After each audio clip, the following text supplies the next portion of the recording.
Hey neighbor, welcome back to ARTV. My name is John, and it's time for another Top 10 Countdown. Today I'm excited to count down my favorite songs by the New Zealand artist Lorde, Yelich-O'Connor by day, Lorde by night. This is an artist that blew up in the early 2010s as a teenager, yet despite having that #1 hit single, it didn't seem like she had any intentions of chasing that fame, that lifestyle, that hitmaker status that would make her an icon for decades to come. This is an artist that she can't take lightly, and I felt so much poise and wisdom coming out of her music, both from albums pure Heroine and Melodrama. And while I do feel that album 3 Solar Power was one of the biggest disappointments that I've ever listened to, there were still moments there that I felt were redeemable in their own ways, and every album is represented at least once on this list. What you're seeing today is my obviously biased, straight out of my head and heart countdown, so if you want to take to the comments with any thoughts that you have on it, or maybe your own personal top 10, then by all means do that, and also check out the description so you see my honorable mentions. Without further ado, please hit that like button, subscribe if you haven't done it already, and let's get started at number 10.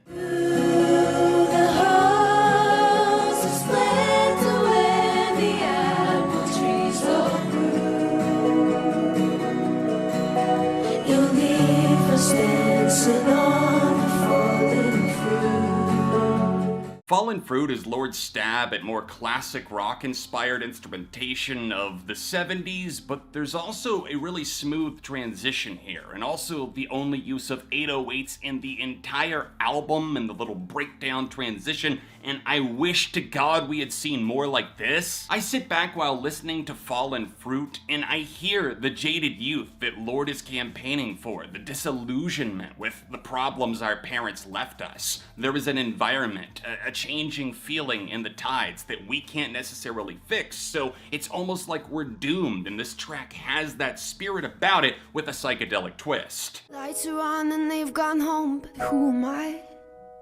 Oh, how fast the evening passes. Part 2 of the Sober experience comes in at number 9. This is also the title track Mellow Trauma from the album, and it perfectly captures that entire feeling, the meaning of that word melodrama in a song. There's 3 stages to this song: the mysterious intro, the beat drop, and the antagonizing vocal outro. Orchestral beginnings give way to an intensifying string section, and also processed vocals that sound surprisingly great as they set the tone for a dark evening, like a fancy murder mystery party. When I mention that final stage of the song, the antagonizing part, I'm referring to the "we told you this was melodrama." It's such a brilliant way to tie this track together. It's very unconventional. It could be a house of cards if left in the wrong hands, but Lorde and Jack Antonoff made it happen. We kiss and we keep busy. The waves come after midnight. I call from underwater. Why even try to get right? Next up is a 2-parter from Melodrama featuring an incredibly well-timed beat switch. This is Hard Feelings, Loveless. If we're gonna look at each half of the song in its own distinct way, then I would say Hard Feelings is the side that lets the memories of love go, knowing that the ex-lover is always going to have a piece of them over some very incredibly lush instrumentation that sounds fantastic. But if you flip the tape over to the other side after that incredible sample beat switch, then we see Lorde taking a chunk out of the lover and reminding them that, hey, I'm always gonna have a piece of you too. After seeming so kind and at peace, she totally floors us by biting down and ushering in the trust no one era. I bet you rue the day you kissed the rider in the dark.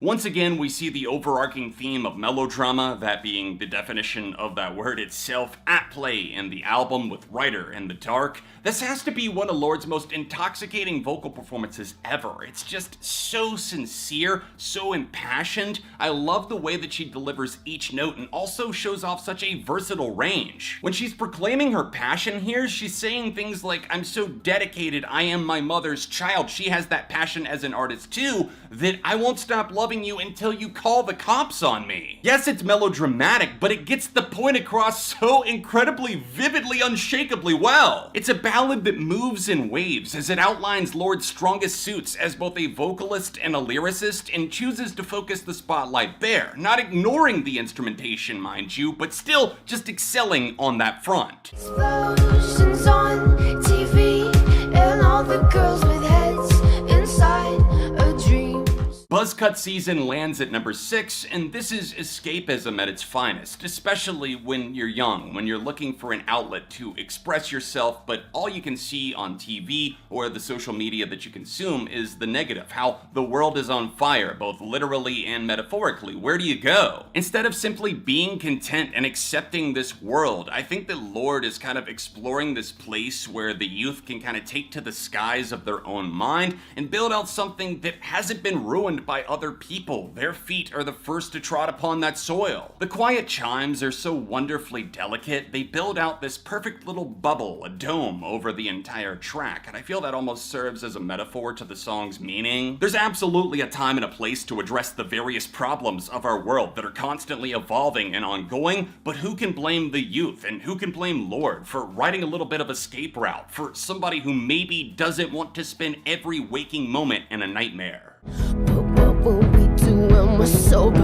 These are the games of the weekends. We pretend that we just don't care. Being the life of the party is one thing, but if you are continuously put onto that role and you feel that the party almost consumes you and you have to continue to find happiness there in some way, it can become a problem, and that's what this very fluid track Sober takes on. I think this is one of Lorde's best, easily. I love the way it moves. It has electro-pop meets dance hall vibes, and the fact that Sober takes on so many different sounds, from that vocal sample that might on paper sound like it should be annoying, it actually comes on as an extra tack that makes this song go to the next level, and also the overall feeling of the track, the way that it sways back and forth, it takes on both sexuality and also the fear of the future. It's incredible.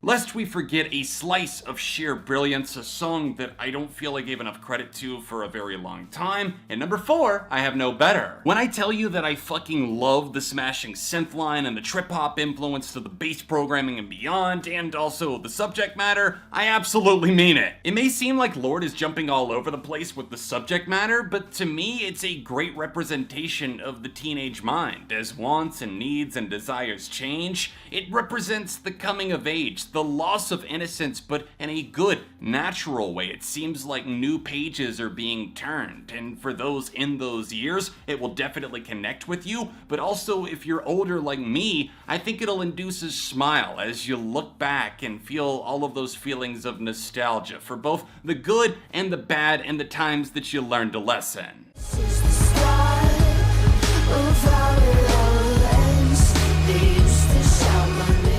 God, the dark arts were really at work on Yellow Flicker Beat, a minimalistic take on something that represents and captures the character of Katniss Everdeen. She's of course the protagonist in the Hunger Games series, but this track transcended just the character and managed to represent and capture her, but also the feelings that Lorde had. The production, the songwriting, it's all aces. When you have Lorde, Joel Little, and Paul Epworth all coming together to make a song that has this type of emotive feeling, that hits all of the right pauses, that has you hanging on the edge of your seat as those breathy vocals come through like fire. This is a magnificent tune, and it's one that I hope doesn't get forgotten about just because it was on the soundtrack. We move in the tree streets. I like it if you stay. 400 Lux paints this accurate depiction of fleeting youth and teenage boredom, driving around with people that you know and surroundings that you're very familiar with, but also recognizing that you're only going to get this time in life once, so you might as well enjoy this feeling and love the people that you're with and make these memories that are gonna last forever. 400 Lux is essentially the season of fall in a time capsule that you can dig up whenever you need it. It features some very airy, crisp vocals from Lorde that hit the sweet spot every time, and I love and cannot give enough praise to the pre-chorus to chorus transition. The synthesizers ring out like an alarm, a reminder that youth is fleeting, so let's try and find something in this moment right now that makes us happy to be alive. Baby really hurt me, crying in the taxi. He don't wanna know me, says he made the big mistake of dancing in my storm. Says it was poison. Songs. Wonderfully articulated poetic feelings come to the light on my #1 pick, Liability, which is an emotional one, a heartbreaker in so many different ways, with each verse of the song focusing on something that Lorde feels she's losing or else maybe getting left behind by, whether that be an ex-lover or maybe the music industry itself. When you've got a piano ballad that features more electricity and heart than what some artists have in their entire discography, then you know you're onto a winner. This keeps me hanging on to every word even more so than a lot of her more high energy cuts, and I think a lot of that has to do with the fact that she's so descriptive in the way that she carves out every word. This is Lorde's bulletproof emotional masterpiece that's made me cry more times than I'd really like to offer up willingly to the public, but it's so crushing. It's got so much grief. It tries to practice self-love, self-care, but it also acknowledges the struggles and the want to move away from these things that got her to where she was in the first place. I'm just realizing that we made it to the end of the list and Ribs was nowhere in the top 10? It's almost like I have my own opinions and you should check the honorable mentions because we're not all gonna have the same list. But I do hope that you enjoyed this video. If you did, then please drop a like, share it out with a fellow Lorde fan. If you want to see me talk more about her and her artistry, then tap this card here or tap here for a recent top 10 countdown. All of my socials can be found in the description down below. Don't forget to subscribe to the channel if you're new, and I'll be back soon with more on ARTV.